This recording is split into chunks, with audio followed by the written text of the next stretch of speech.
President of the United States, Donald J. Trump.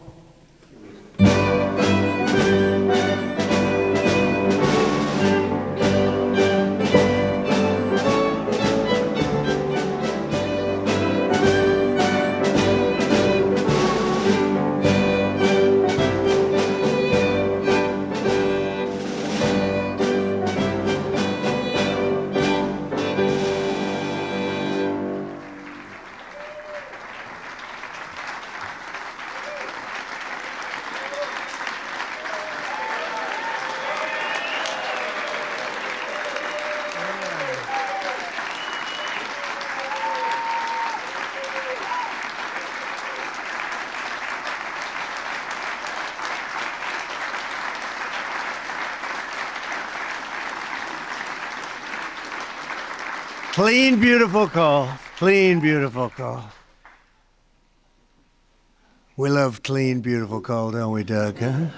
I'm thrilled to welcome to the White House the men and women who light our cities. And, you know, you do things that people don't even understand. There's so much. You do so much. You heat our homes, fuel our factories, and turn natural resources into American riches and dreams. Our amazing coal miners. Thank you very much, fellas. That's great.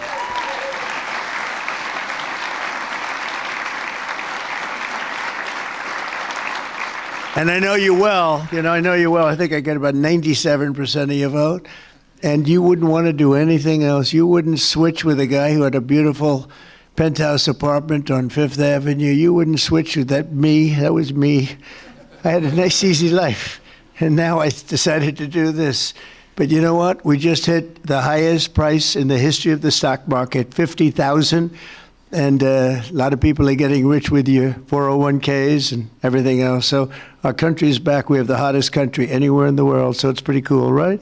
So I want to just tell you, I really appreciate you being here. You're special people. You got mistreated very badly for a long period of time.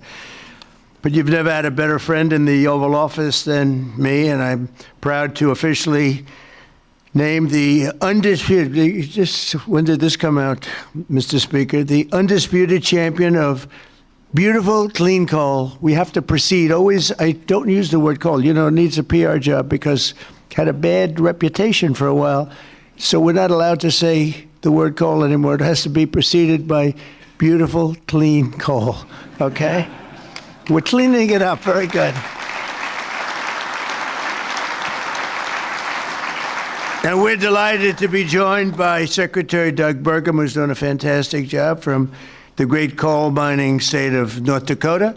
And thanks as well to Speaker of the House, Mike Johnson, a fantastic guy who's doing a great job. Thank you, Mike. EPA Administrator Lee Zeldin. He's our secret weapon. He's getting those approvals done in record-setting time. True. Great Senators John Barrasso and Jim Justice, thank you very much for being here. Hi, Jim. Been a long time, Jim. You're looking good. Shelley Moore Capito, thank you, Shelley. Thank you very much, Johnny. Marsha Blackburn, Bill Hagerty, Ted Budd, John Husted, Bernie Moreno, and David McCormick, all here, great senators, every one of them, great senators, representatives in the House. Jim Baird, Troy Balderson, Andy Barr, Dave Taylor, Warren Davidson, Troy Downing, Morgan Griffith, Brett Guthrie, Harriet Hageman, Mike Kelly, Dan Muser, Scott Perry, Carol Miller, Dana Harshberger, and Riley Moore. Boy, that's a good group of people. We have some others in here, too, and I'm not going to say it's just too many. Don't get angry at me. I'll never get their vote again. It's very dangerous. I also want to thank the president of the Washington Coal Club, Michael Day, CEO of the National Mining Association, Richard Nolan, along with many of the greatest business leaders in this powerful industry and a great industry it is.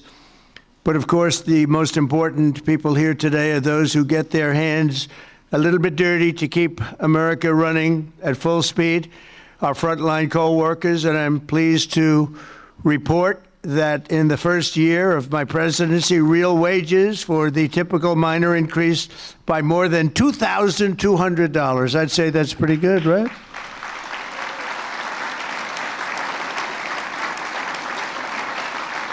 And I'll give you the bad news. It's the first time that that's happened in more than 27 years.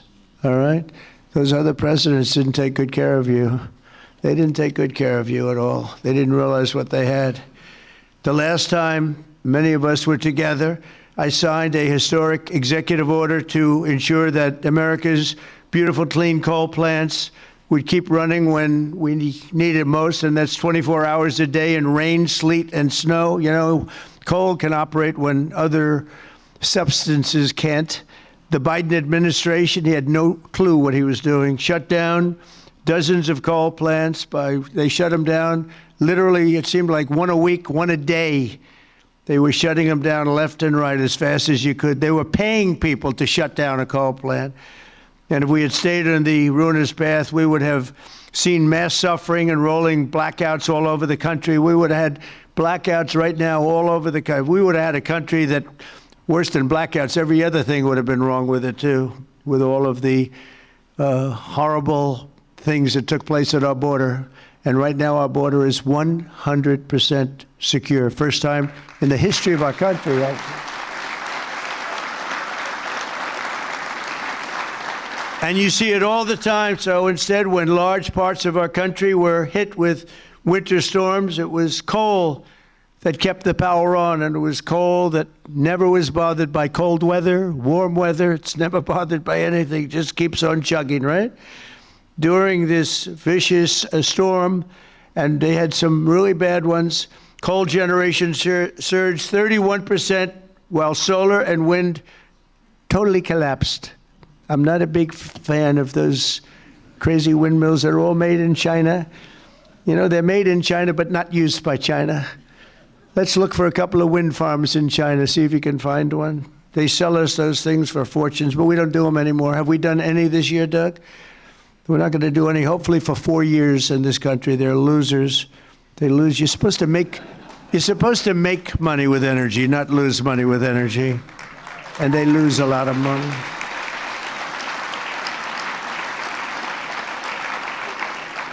And by the way, they're all over Europe. And, you know, I was recently there, and it's not recognizable what they've done to their beautiful fields and those beautiful, beautiful scenic areas. And they put those wind turbines all over the place, and they're chugging, not doing a damn thing, except every time it goes around, it loses a fortune. It's horrible.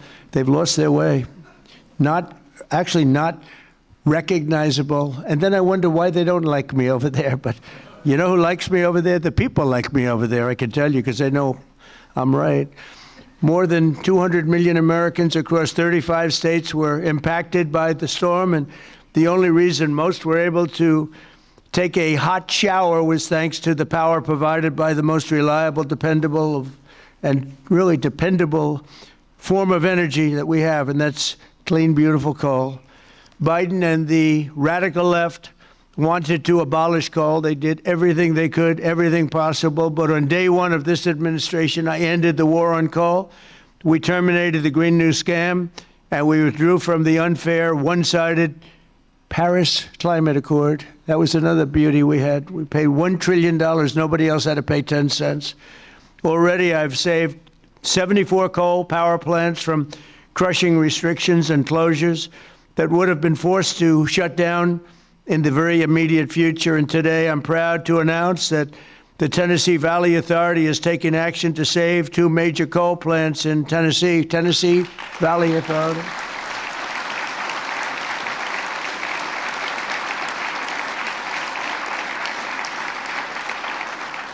The plants are the Cumberland Fossil Plant and the Cumberland City. It's in Cumberland City. It's a big, beautiful thing that they just wanted to shut down. You know, the Tennessee Valley Authority has gone in a very stupid, very bad direction. The head of it, it's considered sort of semi-private. It's supposed to be semi-public, but it's semi-private.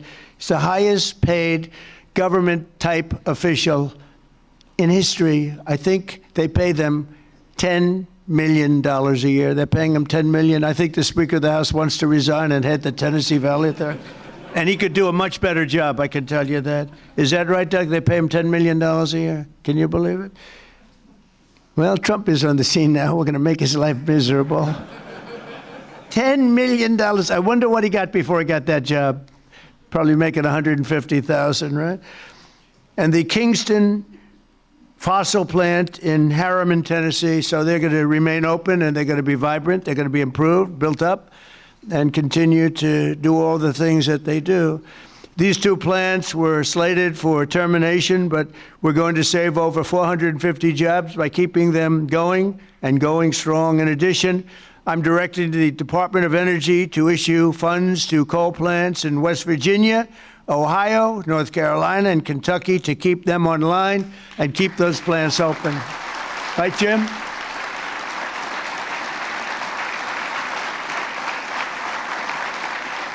And very importantly, we're also bringing our coal mines roaring back to life. Under 4 years of the Biden administration, Sleepy Joe, not a single permit was approved for a new coal mining project. Think of it. 4 years, not one permit. They were all being disapproved, actually. So not a single permit was approved. I didn't know that. But in 1 year of Trump, we've already approved over 70 permits for very big, very powerful mines that are going to be with us for many, many years to come. And we did that over the last 30 days. We did more than half of them because we have the system going now. It's a very reliable source, great source. If you look at some of the most prosperous places in the world, they run on coal. Since I took office, coal production is up by nearly 4 million tons a month after falling for decades. I mean, literally decades. Coal power generation is up by nearly 15% in my first year, and that number is going to be about 25 or 30% this coming year, at least. These pro-American energy policies are bringing energy prices way down. You see what's happening even with gasoline. I was in Iowa last week, and it was $1.85 a gallon. And many of them are $1.99 and $1.91 I saw. We have them under $2 a gallon now.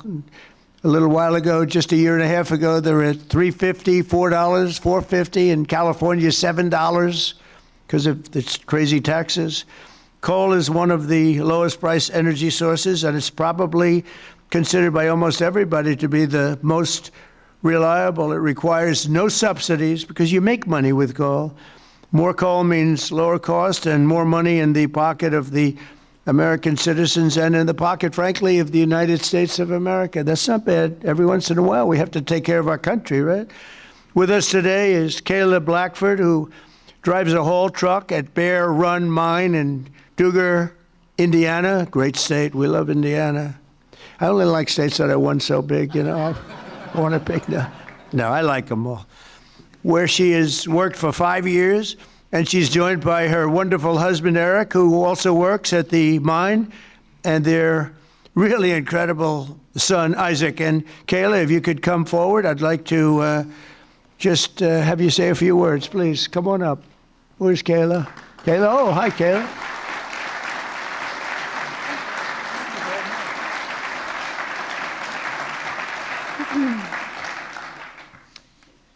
Thank you, Mr. President. As he said, my name is Kayla Blackford, and I am so proud and honored to be here today representing Peabody and coal miners across this country. My husband and I both work at Bear Run Mine in southern Indiana. I drive a haul truck, and I train others on this large piece of equipment. A haul truck is used to move rock or coal and is capable of carrying loads of nearly 250 tons. The tires are 12 feet tall. When I stand next to one, I barely reach the middle of the tire. It's the best job I've ever had, and not just because of the cool mom points I get for driving big equipment. My job supports my family. It supports our community, and it keeps the lights on and electricity affordable, not just in Indiana, but across the country. As demand increases and our lives become increasingly electrified, America needs to generate more electricity, not less. For years, coal miners have felt the weight of policies that made our future uncertain. Over the past year, that weight has begun to lift. My son, Isaac, who's here today,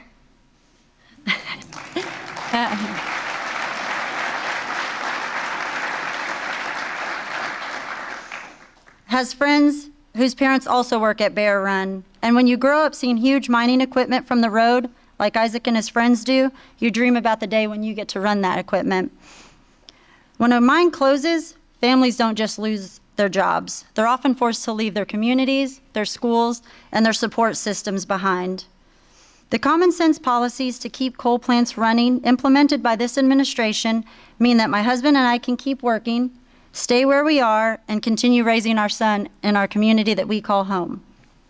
And the impact is even greater than that because you, Mr. President, have single-handedly kept utility prices affordable, the lights on, and our jobs alive. We are real people under these hard hats. On behalf of America's coal miners, thank you, Mr. President, for recognizing the value of coal and the value of the people who power this industry every day. Thank you, Chairman. Thank you so much. So nice meeting you. Thank you very much for all of it. Thank you. Sorry, I'll take that.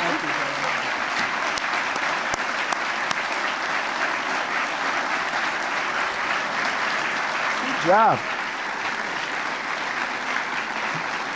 She did a good job, right? Look at the boy.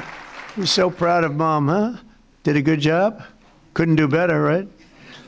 Anyway, thank you, Kelly. That's really nice. Thank you very much. Coal is also critical to our national security, vital to everything from steel production to shipbuilding and artificial intelligence. It's incredible what's happening with coal. And it's also incredible how clean they're able to keep it now with all of the new techniques. By using it, they're able to do things environmentally that are amazing. You see that. That's why I'm also pleased to announce that in just a moment, I will sign an executive order that directs the Department of War to work directly with coal plants on the new power purchasing agreements, ensuring that we have more reliable power and stronger and more resilient grid power. And we're going to be buying a lot of coal through the military now, and it's going to be less expensive and actually much more effective than what we have been using for many, many years. And again, with the environmental progress that's been made on coal, it's going to be just as clean. As some of you may know today, February 11th is Thomas Edison's birthday. There could be no better way to honor the legacy of the man who lit the world. Did you know that? The man who lit the world, Isaac. Do you know that? You ever hear of Thomas Edison? A little before your time, slightly. But then to reaffirm our commitment to American energy independence and the American energy dominance. We're going to be dominant, and we are dominant right now. We have a new group of people that we're very close to, become very close to, and that's called Venezuela, where we're taking in this case, oil. We had 50 million barrels of oil that we have floating right now to Houston to be refined, and we're getting energy from all different sources. And so oil and gas is fantastic. So many of them are so good, but we're not going to use the bad ones. America is now the #1 energy producer in the world. We are by far #1. In fact, we're very soon going to be #1 by double what #2 is. And under our leadership, we're becoming a massive energy exporter. In just the past few months, we've made historic trade deals with Japan, Korea, India, and others to increase our coal exports dramatically. We're now exporting coal to all over the world, and the quality of our coal is supposed to be, I mean, I'm not an expert in coal, but I've been very good to the people that are. The quality of our coal is supposed to be the finest anywhere in the world. From West Virginia to Wyoming, from Ohio to Montana, and all across the country, we're lifting up our hardworking American miners like nobody has ever done before. We're bringing down costs of American consumers, and together we're making the most of the magnificent land that God gave us to rebuild the greatest economy and the greatest nation in the history of the world. Another one of my favorite words is the word tariff. You know, tariff is very, I know they want to hear that little story. I used to say it's my favorite word. They said, what about God? What about religion? What about family and your wife, your children? So now I make it my 5th favorite word. Oh, you have no idea. I suffered. I was suffering from the fake news media. They were going after me when I said it was my favorite word. So I make it #5, and I think I'm generally speaking okay. They'd like it to be a little bit later than that. But because of tariffs, you saw that it was just announced, our trade deficit has gone down. Now, if you go down 1 point 2 points. You're like a genius. It's gone down 78%. 78%. Can you believe it? And we have to fight. Right, Speaker? And we have to fight. Just came out. Everyone's saying, that can't be right. 78% reduction in our trade deficit. And next year, we're going to be positive if we keep it all going. We're waiting for a very important decision from the Supreme Court. But I want to thank the speakers here because you have fought with me. You got it very early. Now almost everybody's getting it. But it's numbers that we've never seen. The other thing is breaking 7,000 on the S&P and very importantly, 50,000 yesterday. 50,000 we broke on the Dow. And if you remember, when I won, they said if he could ever produce 50,000 by the end of his fourth term, by the end of his fourth year, it would be unbelievably successful. Well, we produced 50,000 in excess now, went up today, in excess of 50,000 at the end of my first year. So that's some difference, and that's because of tariffs. So we're doing numbers that nobody thought were possible. The economy is rich.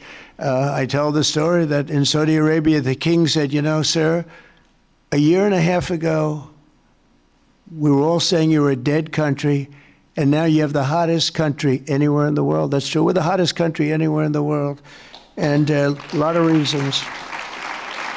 So once again, I'd like to thank you for the tremendous honor of being here, and especially these gentlemen in the front row and a couple of you in the second row. What happened to the guys in the second row? They couldn't make it to the front. What's wrong with them? They don't shovel it as well, right? But I want to thank you and invite the chairman of our National Coal Council, Peabody Energy CEO, which is a great company, by the way, Jim Grech, to come up and say a few words. Please, Jim. Thank you very much.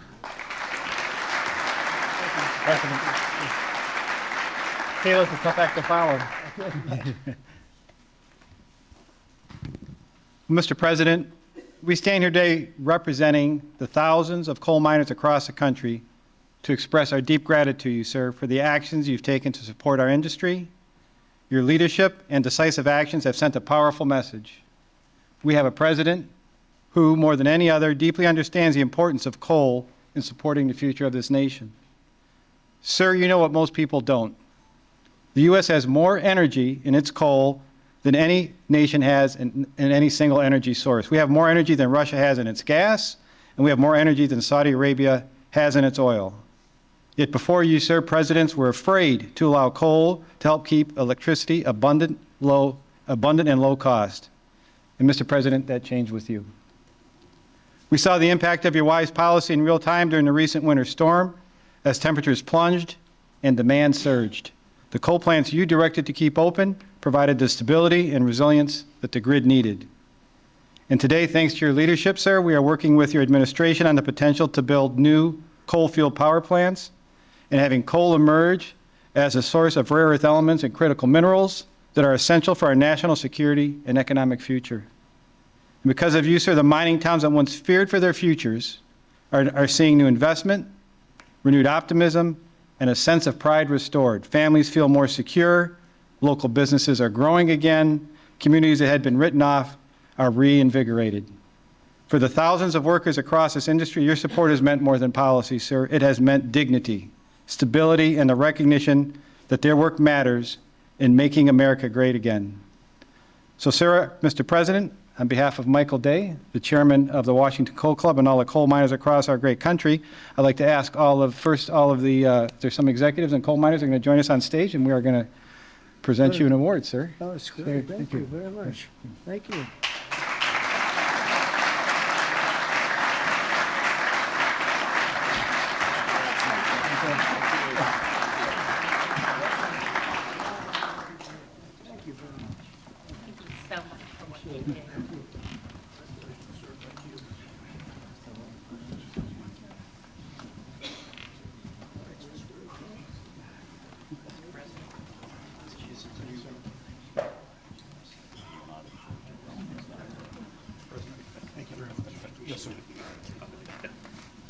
Thank you, fellas, very much.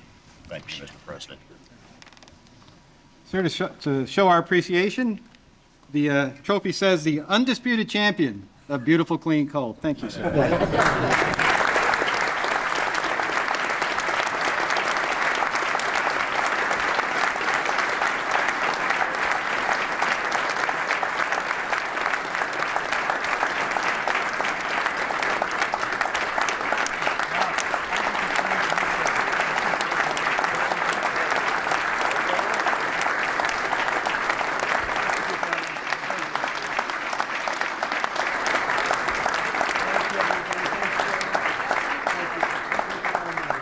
We'll make a lot of money now, right? Thank you. It's great to bring it back. You were treated very badly, and now you're treated really well. Thank you very much. Thank you, everybody, very much. Appreciate it. Speaker, thank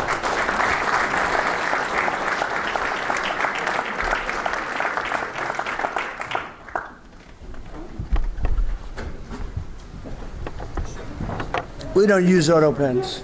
There's no auto pen. Okay, come on up. That's great.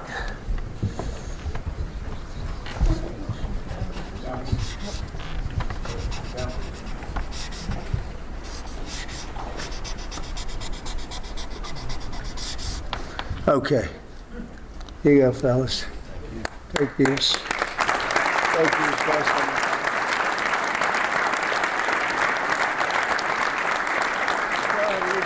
Somewhere around here. There you go. I'll get up. Okay, come on. You guys okay? Yeah, Speaker? good.